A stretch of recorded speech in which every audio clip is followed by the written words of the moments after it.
Questions to the Prime Minister. Julian Sturdy. Question number 1, Mr. Speaker. Indeed. First Secretary of State, Mr. Dominic Raab. Thank you, Mr. Speaker. I've been asked to reply. My right honourable friend, the Prime Minister, is in Manchester for the Conservative Party conference. He is making, as we speak, a keynote speech setting out that we'll leave the EU on the 31st of October so that we can get on with our dynamic domestic agenda. Thank you, Mr. Speaker. Askham Bog, a world-renowned nature reserve in my constituency, has been described as irreplaceable by no less than Sir David Attenborough. Yet it is threatened by proposals to build over 500 houses on adjoining land. Will my right honourable friend put in a good word with the Prime Minister to ask him to join me in lying down in front of the bulldozers to save this important natural heritage? Can I thank my honourable friend? I always put in a good word with the Prime Minister on his behalf, and I share his passion for preserving our precious natural habitats. Local community views are, of course, incredibly important in relation to the local planning process. That's what our revised MPPF does. He'll understand I can't comment on individual planning applications. It's Diane Abbott. Mr. Speaker, yesterday marked the start of Black History Month. So I will begin by paying tribute to a young woman already making history this month. Dina Asher Smith became the first British woman in 36 years to win a sprint medal when she won silver at the 100 metres in Doha. Tonight, she's aiming to go one better in the 200 metres, and I'm sure the whole House will wish her well. Yeah. Well, that's all. There you go. Sit down.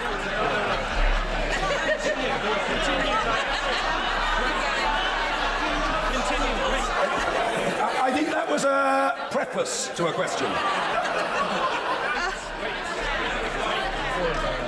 Mr. Speaker, if I may continue uninterrupted.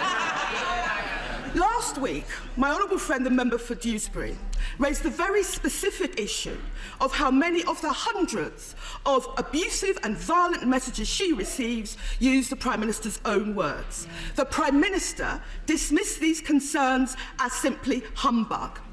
Since that exchange, my honourable friend has received 4 further death threats, some again quoting the Prime Minister's words. Death threats and abuse is something that women across this House experience. Will the Foreign Secretary take the opportunity to apologise on behalf of the Prime Minister for his initial dismissive response?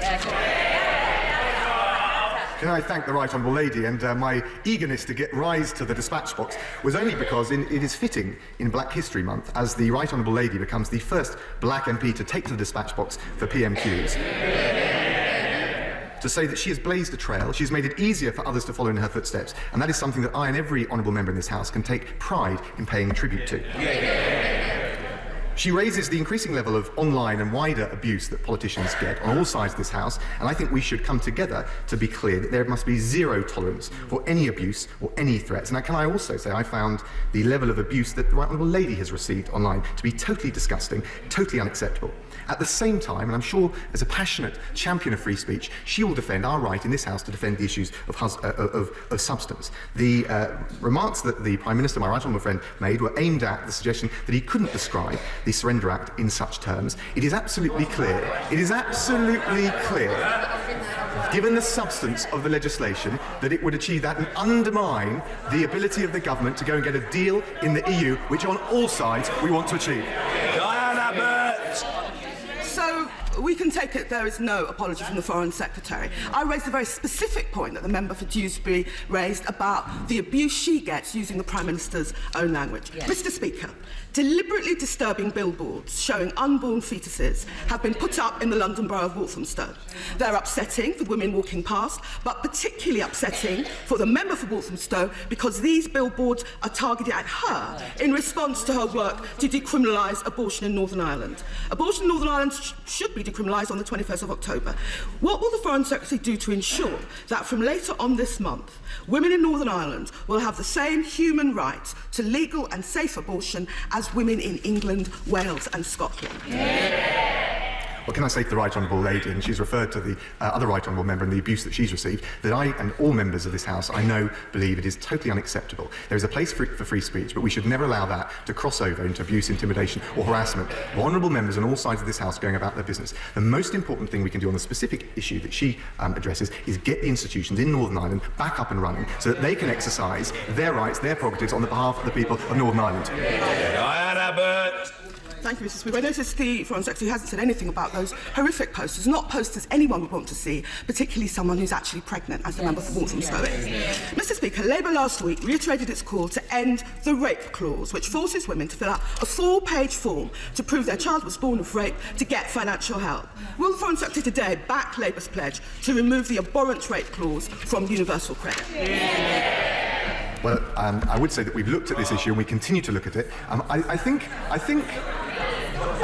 on the subject of using inflammatory language, it's incumbent on all sides of the House to be very careful about it. But I know that my right honourable friend the Secretary of State for DWP, looks at this and will continue to take questions and scrutinise this very carefully so we get the balance right. Of course, I would just gently say to her that on the Labour side, they want to abolish universal credit and engage in an open spending spree on handouts. That is the wrong thing to trapping people into the welfare trap. On our side, we want to help those people from the poorest backgrounds get into work, and our record speaks for itself. Diane Abbott. How more dismissive can the Foreign Secretary be to people and families dependent on benefit? We're not talking about a spending spree. We are talking about a system which is fair, which is just, and doesn't subject people to undue humiliation. Mr. Speaker, last week, the 100-year-old travel company, Thomas Cook, went out of business. We know that 72% of its workers are women. We also know that although governments around the world stepped in to save subsidiary Thomas Cook companies in their own countries, the UK Business Secretary thought it wasn't her job. Can the Foreign Secretary explain to those workers, some of whom are with us today, why their government sat idly by? Well, first of all, I would say to the Shadow Home Secretary, we didn't sit idly by. The efforts of the government to make sure that those holiday makers and those travellers who are caught overseas could be returned back to the UK, coordinated by the Transport Secretary, have been very effective, and that has required a huge amount of cross-government work, including in my own department. In relation to whether the government should step in and bail out Thomas Cook, it's very clear, if you look at the financing behind it, that it wouldn't have rendered the company more sustainable, it wouldn't have saved the jobs in the long run, and we are, of course, concerned to make sure that in the long term we've got a sound economic basis. We've created 3 million new jobs in this country since 2010. We'll continue with that. What we're not going to do is routinely bail out companies that are unsustainable. That's not the right way to go. Diane Abbott. Nobody's asking the government to routinely bail out companies. What we are asking the government is, why won't you even meet with the workers? Mr. Speaker, whether it's women members in this House, women claiming benefits, women's reproductive rights in Northern Ireland, and the failure to support women workers at Thomas Cook, isn't this a government letting women down? Well, I'd say to the Right Honourable Lady, on this side of the House, we're proud to be on our second female Prime Minister. And I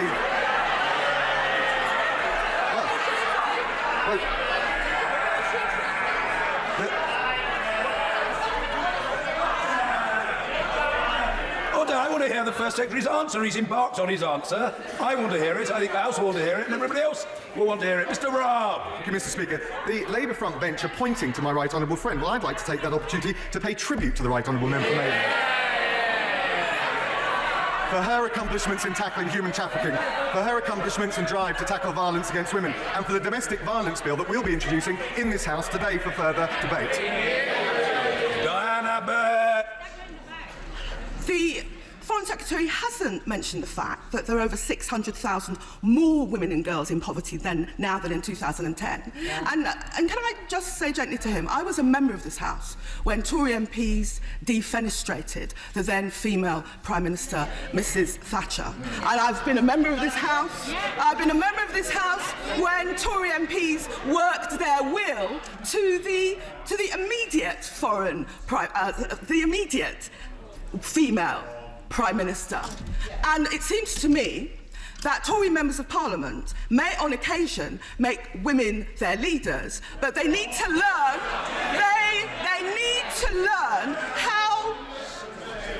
They need to learn how to treat them less cruelly.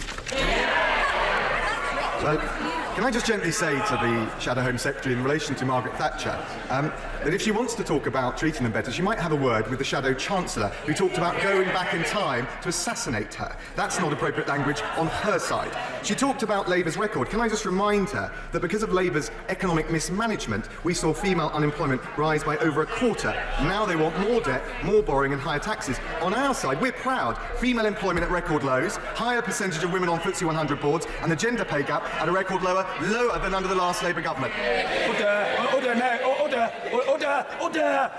Order. I believe I'm right in saying that the Shadow Home Secretary has had her 6 questions.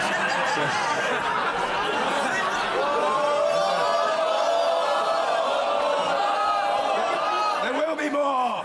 Margot James. Thank you, Mr. Speaker. Does the right honourable gentleman agree that legislation to establish a tough, independent regulator of internet companies empowered to challenge the automatic right to anonymity online be a priority for the Queen's speech? My honourable friend is absolutely right. We want to make the UK the safest place in the world to go online for our children, but also for all members of our society. And our online harms white paper set out our plans to make companies more responsible for their user safety online, especially for children. And it also sets out measures to reinforce powers to issue fines against those who put them at risk. Ian Blackford. Thank you, Mr. Speaker. It is a disgrace that the Prime Minister is not here. Since he's been elected, since he was elected in July, he's only been to one Prime Minister's question. Quite simply, he's running scared from this chamber. Mr. Speaker, right now, the Prime Minister is setting out his Brexit fantasy at the Tory party conference, a deal that he knows is unacceptable and doomed to failure.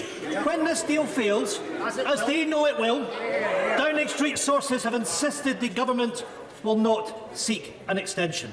They will not obey their legal obligations. Mr. Speaker, yet again, this Prime Minister is prepared to act unlawfully. Has the Prime Minister not learnt his lesson? He is not above the law. Can the Foreign Secretary confirm, are these sources correct, that the Prime Minister will not obey the law? Is this government seriously planning to take on Parliament in the courts to force through a catastrophic no-deal Brexit? Or will the Foreign Secretary now rule that out? I say to the honourable member, of course this government will always adhere to the law. We are, at this moment, the Prime Minister has written to Jean-Claude Juncker setting out our proposals. We want to take forward the negotiations. We want to avoid a no-deal scenario. And actually, rather than undermining the negotiations in Brussels, I'd urge the SNP to try and support the government in securing a deal which is good for this country. He talks about respecting judgments. We will always respect legal judgments. I call on the SNP to respect the judgment of the people of Scotland when it comes to staying in the United Kingdom, and the judgment of the people of the United Kingdom to give effect to the referendum on the EU. Ian Blackford. Mr. Speaker, we will always respect legal judgment. Mr. Speaker, the fact is that this Prime Minister cannot be trusted, and his Foreign Secretary can't even commit the Prime Minister to the letter of the law. Mr. Speaker, this government must be stopped. I'm looking now at colleagues on opposition benches, and I urge them, we must unite. We must stop this Prime Minister by removing him from office. Mr. Speaker, the Scottish National Party stand ready to bring this government down. Other parties need to step up at this moment of national crisis. Prepare a vote of no confidence. Ensure a Brexit extension. Prevent a no deal. And call a general election. Doing nothing is not an option. We must act. So I ask the Foreign Secretary, will he give the Prime Minister a message from the Scottish National Party? It's not a case of if, but when. We will bring this dangerous government down. I have to say to the honourable gentleman, he's at risk of sounding like he's all mouth and no trousers. Because he had the chance to vote for a general election and he turned it down. He had the chance to avoid no deal, and the best chance now is to back this government in securing a good deal, good for the United Kingdom and good for all quarters of the United Kingdom, including the people of Scotland. Mr. Peter Bone. Thank you, Mr. Speaker. On Saturday, I was out knocking on doors with my listening team, listening to the views of local people, as we do every week. The message to me, whether they will leave or remain voters, was crystal clear. Get Brexit done by the 31st of October. Deputy Prime Minister, can you reassure my constituents that we will leave the European Union by the end of this month, come what may, no ifs, no buts? I thank my honourable friend. He gets straight to the crux of the matter. We must leave by the end of October, come what may. We're committed to doing that. The most effective way of doing that, which will unite this House, bring the country back together, is to get behind the Prime Minister's efforts to secure a good deal. And I think it's incumbent on all members on all sides of the House to support the United Kingdom rather than trying to undermine the negotiating position in Brussels. Theresa Pearce. Thank you. Housing, I believe, is the first of the social services. Without it, you can't have education, productivity or health. And the NHS has a diagnosis code for inadequate housing. And the Department of Health wrote to me saying that poor housing costs the NHS £1.4 billion a year, but that figure is now 4 years old. Will the Secretary of State ensure that I get up-to-date figures, that the Department of Health writes to me with the most up-to-date figures and places that information in the library? Well, I thank the Honourable Lady. I'll certainly pass on the specific request to the Secretary of State for Housing. She's right to raise the issue of the quality of housing. When I was Housing Minister, we developed proposals for social housing green paper. We want the social housing tenants to feel like they're treated with respect. I remember meeting an individual who said he ran his own business. When he went to work, he was treated with respect. When he came back home to his housing association, he was treated disrespectfully. That's not right. And I would just gently say to her that we have delivered over 222,000 additional homes in the last year. That's the highest level in all but one of the last 31 years, and we've built more council housing than in the previous 13 years of the last Labour government. Mr. Kenneth Clark. Mr. Speaker, Sir John Major rang me about half an hour ago. Simply to give vent to his indignation, which I already fully shared, that a major policy announcement of historic significance, our last offer, apparently, to the EU of a withdrawal agreement, was being made not to this House of Commons, which is not even to have a statement, and not after discussion in the Cabinet, most of whose members know nothing about it, but in a speech to a Conservative Party conference in which the Prime Minister, who I remind you was one of those who voted to stop us leaving the European Union at the end of March, began the speech with an attack on Parliament. Now, I will, if a deal is obtained, I will be delighted. I will apologise to the Prime Minister, and I will vote for any deal that is agreed amongst the 28 member states of the European Union. But can the Foreign Secretary reassure me that, because it seems to me obvious otherwise, that this is not just a party political campaigning ploy to blame the European Union for the lack of agreement and to arouse fury between people and Parliament so as to escape from the responsibility which seems to me to lie with the Spartans on the far right of the party, with whom he and the Prime Minister used to be close allies.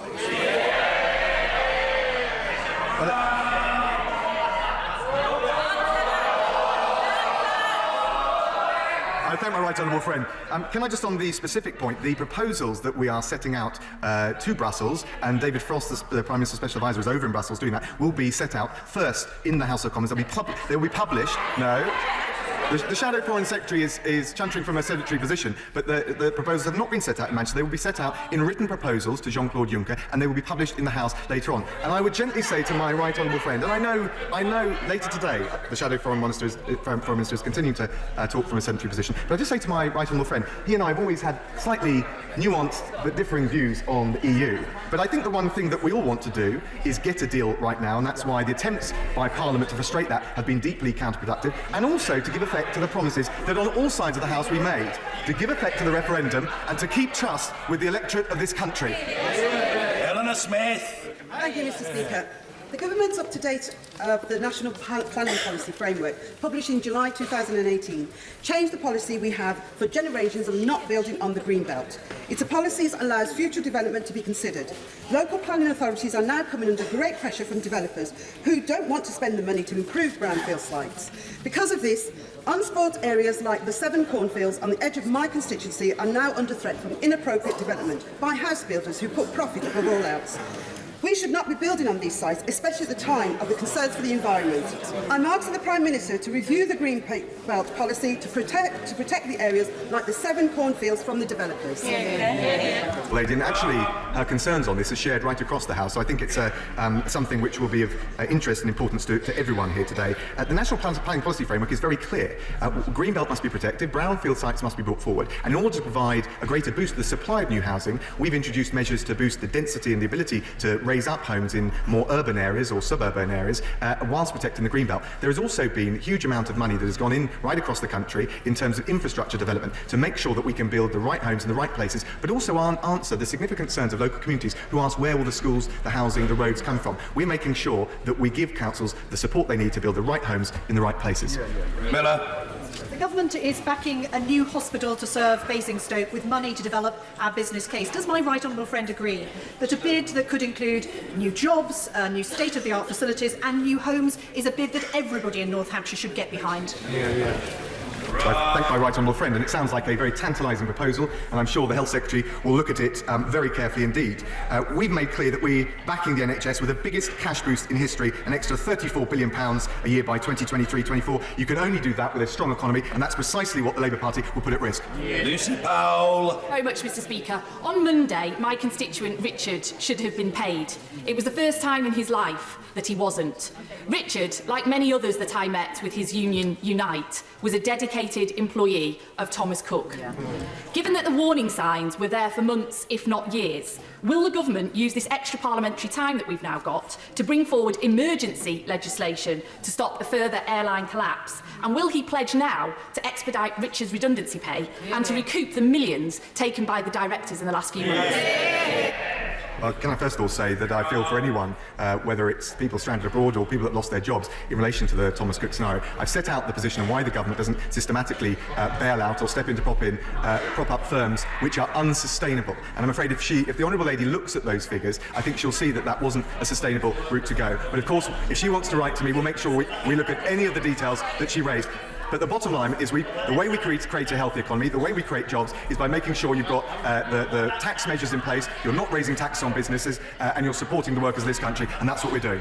Mr. Dominic Raab. Thank you, Mr. Speaker. I first of all congratulate my right honourable friend at being at the dispatch box as Deputy Prime Minister.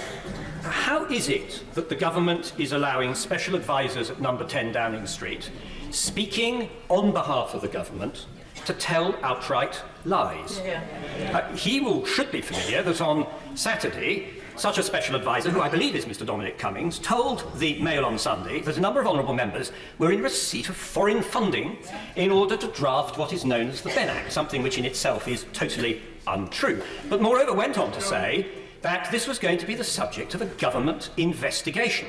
Something which is also completely untrue, because mercifully, this country is not yet run as a police state by Mr. Cummings.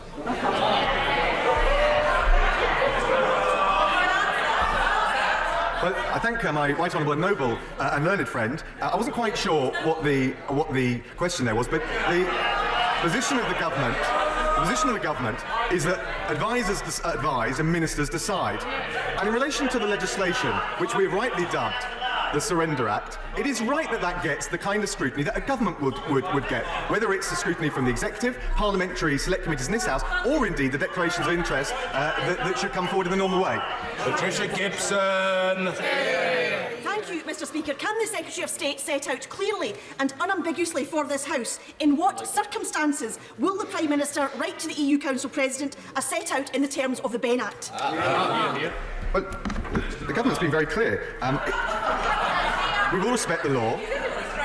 We will respect the law, but we're not going to extend beyond the 31st of October. And I would ask all honourable members who signed up to that shoddy piece of legislation to reflect on the fact that with the multiple conditions, the £1 billion a month that it would cost the UK taxpayer, and undermining the position of the UK government to get a deal in Brussels, whether actually they're courting the no-deal scenario they pretend they want to avoid. Shailesh Bara. Thank you, Mr. Speaker.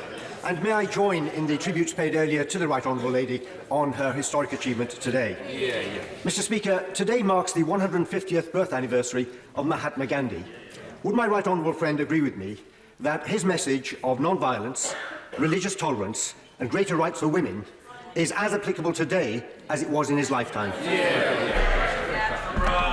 My honourable friend is absolutely right, and I would go one further and tout the words of Martin Luther King, who said that we should, and I think on all sides of the House, believe in a society where you're judged on the content of your character, not the colour of your skin, let alone your gender. And that's why on this side of the House, we're proud of our record levels of BAME communities in employment, children from BAME communities taking more rigorous GCSEs. We've got the first Asian Chancellor, the first female Asian Home Secretary, and I'm proud to be in the most diverse cabinet in history.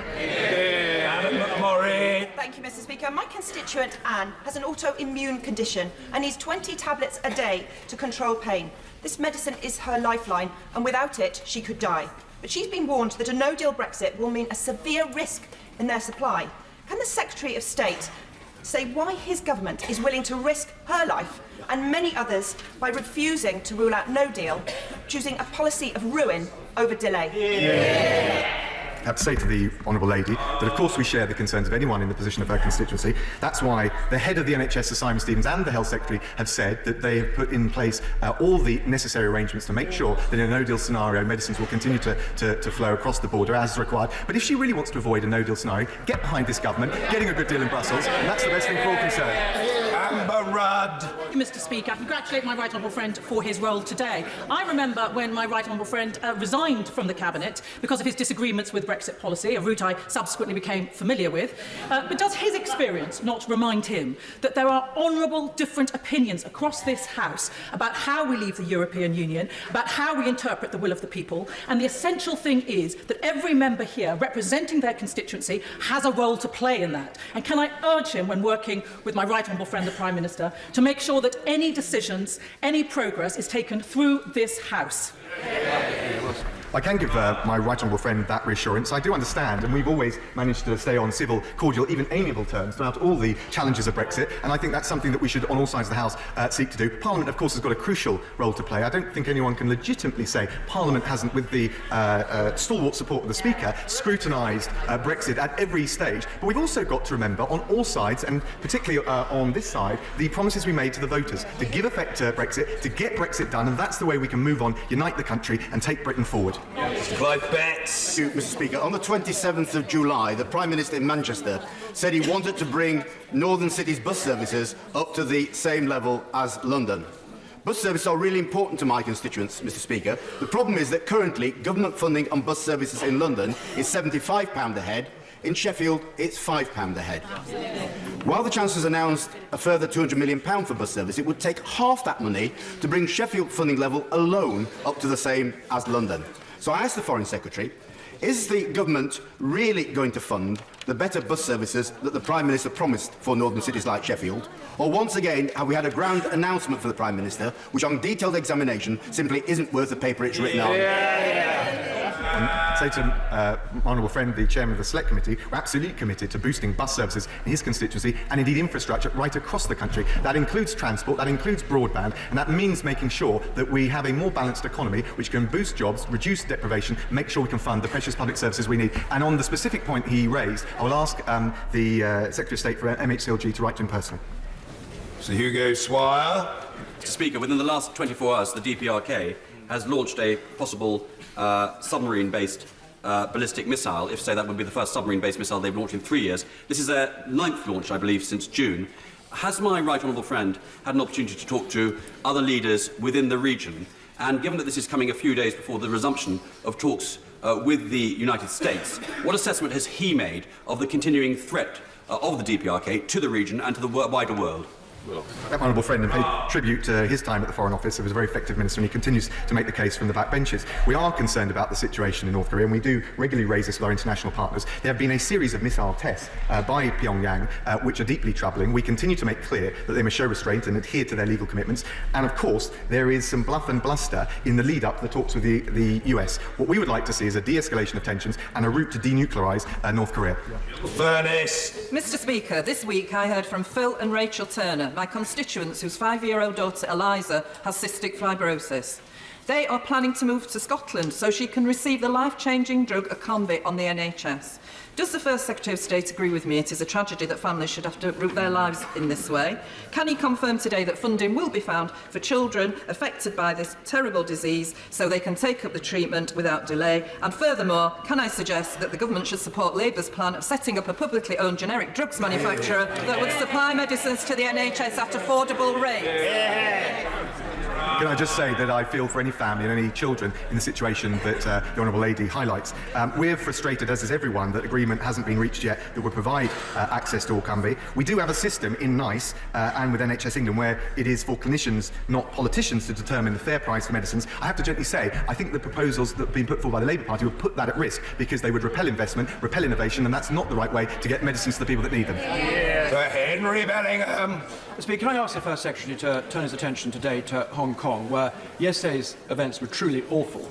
Obviously, the people suffering most are the victims of violence on both sides. But now a number of UK companies who have interests in Hong Kong are being adversely affected. As one of the guarantors of the Sino-British Joint Declaration supporting one country, two systems, is there now an argument for him discussing Hong Kong with China in the UN Security Council? And maybe the next 6-monthly report on the declaration could be an opportunity to do this. I thank my honourable and noble friend and just say this. We are concerned about what we're seeing on the streets of Hong Kong. We of course condemn any violence by protesters, but the vast majority are seeking to exercise their right to peaceful protest. I think any response by the Hong Kong authorities needs to be proportionate, but what we need above all is to see a political process, a dialogue between the administration and the people of Hong Kong that can lead to the kind of political reform that's envisaged in the basic law and is reflected in the joint declaration that he cites. Mr. Speaker, the last Prime Minister, the Right Honourable Lady for Maidenhead, created a hostile environment for migrants which made them feel alienated and unwelcome in this country. Examples of this being the descendants of Windrush and now EU migrants. The current Prime Minister is creating an even more hostile environment towards anyone who doesn't agree with the UK leaving the EU on October the 31st without a deal, by invoking the language of war with talk of surrender, betrayal and capitulation. Why does this government feel the need to whip up such hatred, animosity and division when so many people are already suffering from his government's austerity? Can I first say to the honourable gentleman that we're absolutely determined to correct the wrongs experienced by the Windrush generation. We've apologised for the mistakes that were made, and to date over 7,200 individuals have been given the documentation confirming their status. He talks about Brexit, and Brexit has been a divisive issue for this country in all parties and right across the people at large in this country. The best way of resolving that, bringing the country together, is get a deal, get Brexit done and move on. And it's incumbent on all sides of the Labour Party to get back and start thinking about the promises they've made and get behind this government as we strive for a good deal that works for the country. Thank you, Mr. Speaker. Will the Secretary of State join me in welcoming the £13.8 million of funding, hospital funding for East Sussex Healthcare Trust, which will be earmarked to upgrade Eastbourne Hospital, which many of my constituents use. A few years ago, Eastbourne Hospital was earmarked for closure. Under the Conservatives, it's now earmarked for investment.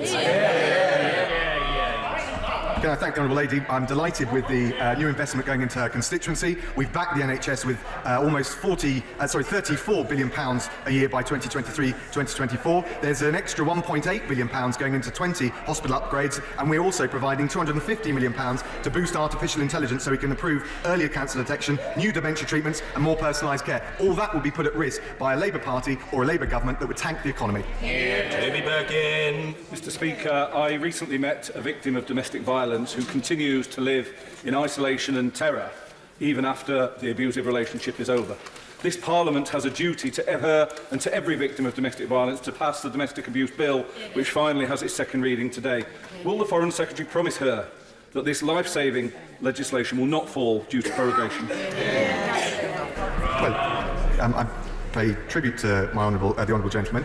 We want to, I think on all sides of this House, stand up and have absolutely zero tolerance for any domestic abuse that may happen. The best way is for us to work together in, frankly, the kind of collaborate way that we haven't seen in recent months and years because of Brexit. This is an opportunity, and the opportunity will come today when we debate second reading the Domestic Violence Bill. You Merriman. Thank you, Mr. Speaker. Last year I attempted to introduce legislation which would require the banks to maintain or deliver a cash point to every high street that supports 5,000 residents or more on a free-to-use 24-hour basis. I was inspired, Mr. Speaker, because the tourist town of Battle lost its last cash point of that type. I'm grateful that Link have now seen the case for Battle, but I'm conscious that other high streets across the UK are not so fortunate. So can I ask the Deputy Prime Minister to help set up a meeting with me and ministers to help deliver a boost to all of our high streets?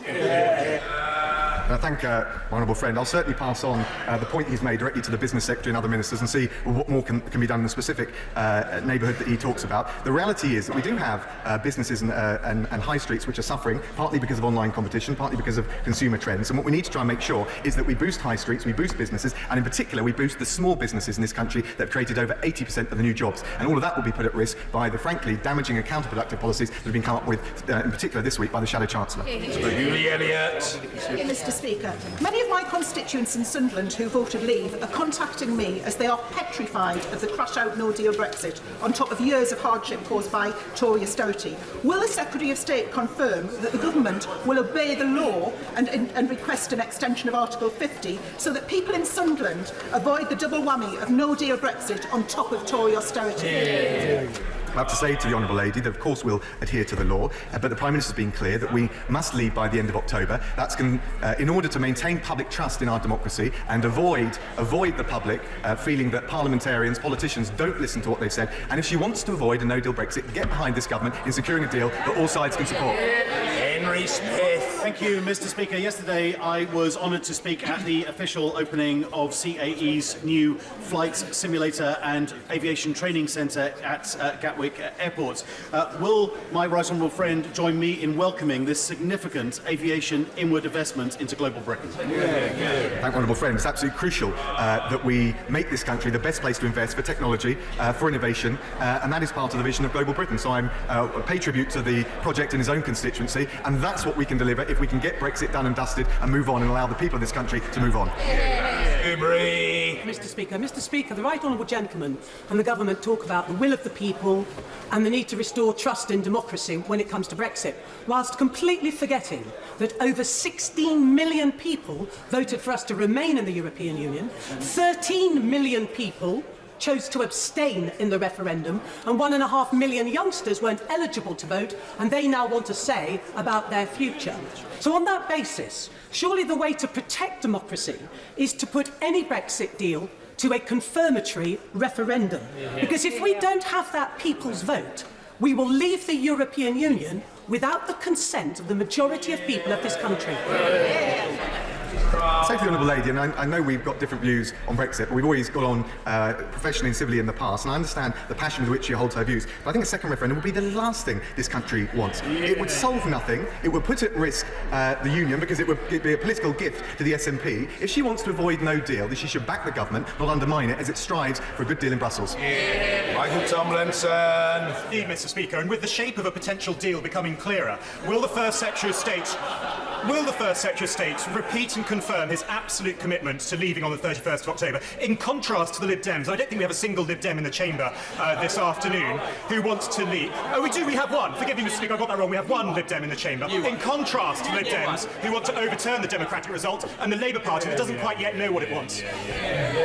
Well, can I thank my honourable friend? He's absolutely right. We need to get Brexit done. The country wants us to move on and to keep faith with the voters. And as for the position of the Liberal Democrats, of all the different views in the House of Commons, I find this the most difficult to understand. How you could have 16 Liberal Democrat MEPs actually writing to Jean-Claude Juncker, telling him not to negotiate, not to do a deal with the UK. That is deeply irresponsible and is courting the very outcome of a no-deal Brexit that they say they wish to avoid. Bradshaw. Thank you, Mr. Speaker. Did the Prime Minister, as today's Times reports, receive a request from President Trump for help in trying to discredit the Mueller report and the role of British and American intelligence in uncovering the Russian interference in the 2016 presidential elections? And will he assure the House that no British Prime Minister would ever collude with any foreign leader to undermine or smear our security and intelligence services or damage their vital cooperation with their American colleagues? The honourable member, I can first be clear that the Prime Minister is not going to comment on the discussions with President Trump that were held in private, but I can give him the assurance that, of course, neither the Prime Minister, or as then was the Foreign Secretary, nor any member of this government would collude in the way that he's described. That's, of course, entirely unacceptable and would never have happened and did not happen. Thank you. Order.